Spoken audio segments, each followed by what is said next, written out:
Tom Bowden pulls a gun on two strangers by his pool. Two tourists, maybe lost, definitely unarmed. And this man, a lawyer, is waving a firearm in their faces, screaming about Georgia's Stand Your Ground law. Here's the thing.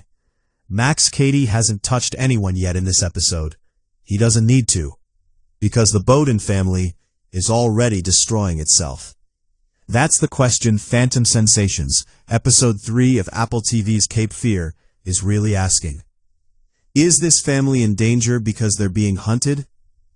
Or because they built their own cage a long time ago? Tom doesn't just pull the gun once, he rehearses it. After he shoves the trespassers out, he doesn't calm down.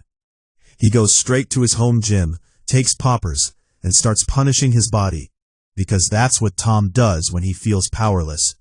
He performs control. Meanwhile, Anna Bowden is doing the exact same thing, just with technology instead of iron. She's cloned her own son's phone. She's reading Zach's texts in real time, watching his conversations like a surveillance drone over her own household.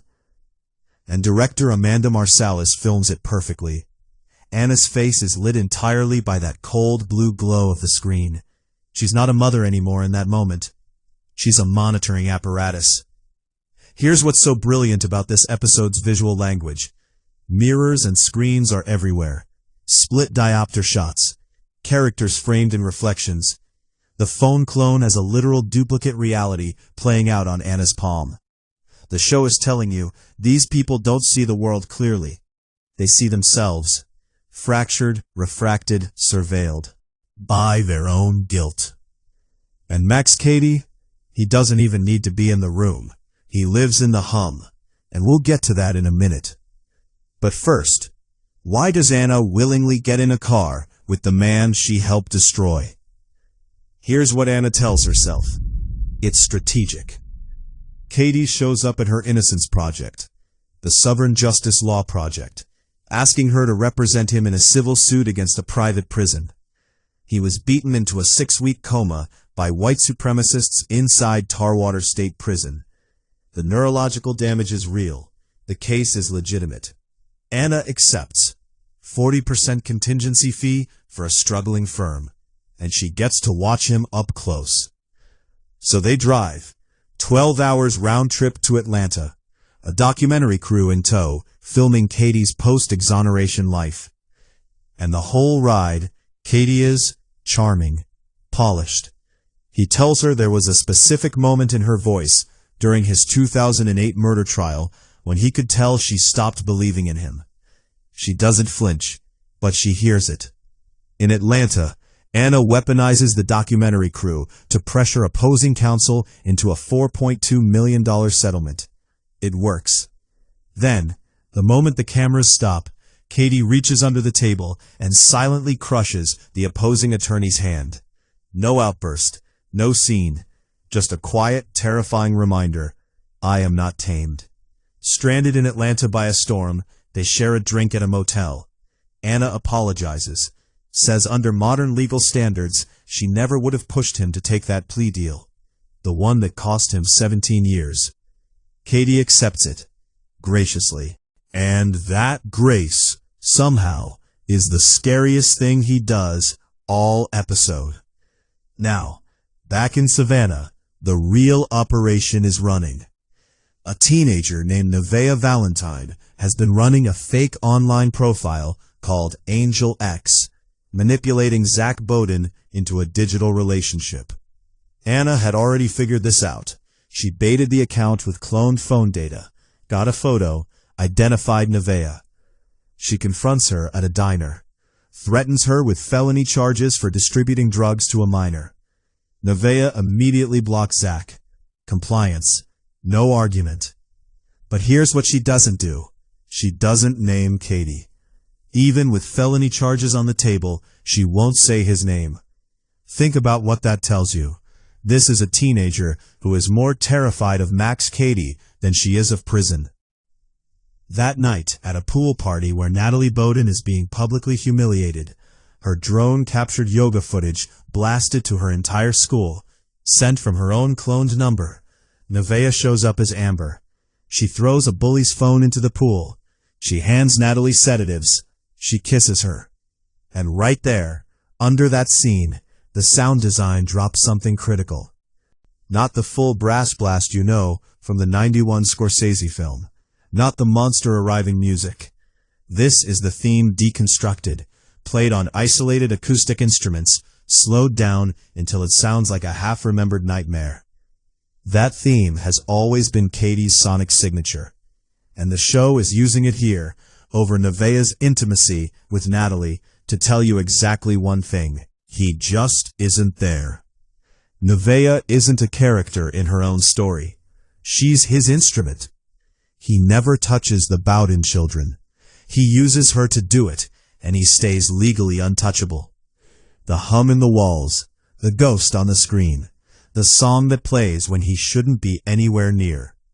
This is the phantom sensation. You feel the threat. You can't prove it exists. Episode 3 ends with Cady returning home, wealthy, settled, 4.2 million richer. On his coffee table, a manila envelope marked, "Play Me." A vintage CRT monitor, a VCR. He presses play. A masked woman appears on screen. She removes the mask, and it's Juliette Lewis. If you watched Scorsese's 1991 Cape Fear, and if you're watching this video, you did, you know that face. She played Danielle Bowden, the teenage girl Cady manipulated, the most innocent victim in that film. The show just flipped everything. The prey became the predator. The victim became the one holding the trigger. She looks directly into camera and sings, slowly, "What do they know about love, my dear?" And Cady seizes. Full neurological episode, flashing back to a metal cage, a child locked inside. When he recovers, he opens the envelope. Inside, a dog collar. He takes a fireplace poker and destroys the television. Completely, violently, while her song keeps playing over the wreckage. Now let's talk about what this means, because this is where the show gets genuinely radical. Her name is Tabitha. The way she speaks to him, intimate, mocking, absolutely certain of her power over him, suggests she isn't a stranger, a stepsister, a half-sister, an older figure from childhood who had complete physical dominance over him. The cage, the dog collar, a child being kept. Max Cady wasn't born a predator. He was manufactured as one. And here's the theory that changes the entire show. What if Cady didn't kill his pregnant wife in 2008? What if Tabitha did it, because Cady was finally building a life outside of her control, and she couldn't allow that? Cady goes to prison for a murder he didn't commit, spends 17 years incarcerated, gets exonerated, and Tabitha is still out there, watching, waiting, ready to reclaim him the moment he starts feeling free again. This explains the fury. The violence toward that television set isn't just anger. It's the animal response of someone who spent their whole life in a cage, who just got the door locked again. He's not hunting the Bowdens to feel powerful. He's hunting them because it's the only way he knows not to be prey. And somewhere behind him, Tabitha is letting him run, for now. Here's the clearest way to understand what separates the 1991 film from this 2026 series. In 1991, Sam Bowden is a private attorney who buried evidence of a rape victim's promiscuity. He made a moral calculation for personal gain, and Cady is the consequence. In 2026, Anna Bowden is a prominent public defender. She runs an innocence project. Her entire professional identity is built on exonerating the wrongly convicted. She is the person who wrongly convicted someone. Tom was the prosecutor who slept with the defense attorney, the one who was supposed to be protecting their shared client.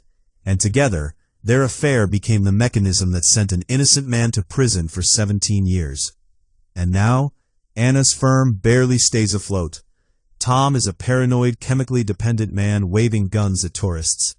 Their marriage is filmed in camera negative, a direct reference to Scorsese's '91 film. Cold, artificial, built on a foundation of shared guilt rather than love. Meanwhile, Cady has a $4.2 million settlement, a documentary crew, a legal team. He can't be touched. Tom can't call the police. Cady has done nothing provable. Anna can't expose him. She's his attorney now. Every door they try to use, Cady has already locked from the inside. The genius of his strategy isn't violence, it's law. He understood the system that destroyed him better than the lawyers who used it against him. He's not trying to kill the Bowdens. He's trying to make Tom pull the trigger on the wrong person, an unarmed bystander, a filmmaker, maybe even Natalie coming home sedated in the dark, so that Tom ends up where Cady was, not dead, caged. Phantom Sensations isn't just episode 3 of a thriller. It's a blueprint for how guilt operates in the modern world. How the powerful stay comfortable until the very specific moment they can't. How predators are made, not born. And how a cage can look exactly like a home. Cady doesn't haunt the Bowdens. They haunt themselves. He just turned the key. Before you go, 2 questions I genuinely want to hear your take on. Number 1. Is Tabitha the one who killed Cady's wife in 2008? And if she is, does that make Cady a victim the Bowdens should have protected? Or does what he does to their children erase that entirely? Number 2. When Tom inevitably pulls that trigger on the wrong person, who do you think it's going to be? Because the show has already told you the answer. You just have to look at who's been set up to be in the wrong place at the wrong time. Drop your theories in the comments. I read all of them. If you're new here, Drama Crypt is where we go deeper than the recap. Subscribe, hit the bell, and come find out what the next episode breaks open. Because episode 4 is called Pierced, and Nevaeh just got very, very close to Natalie Bowden.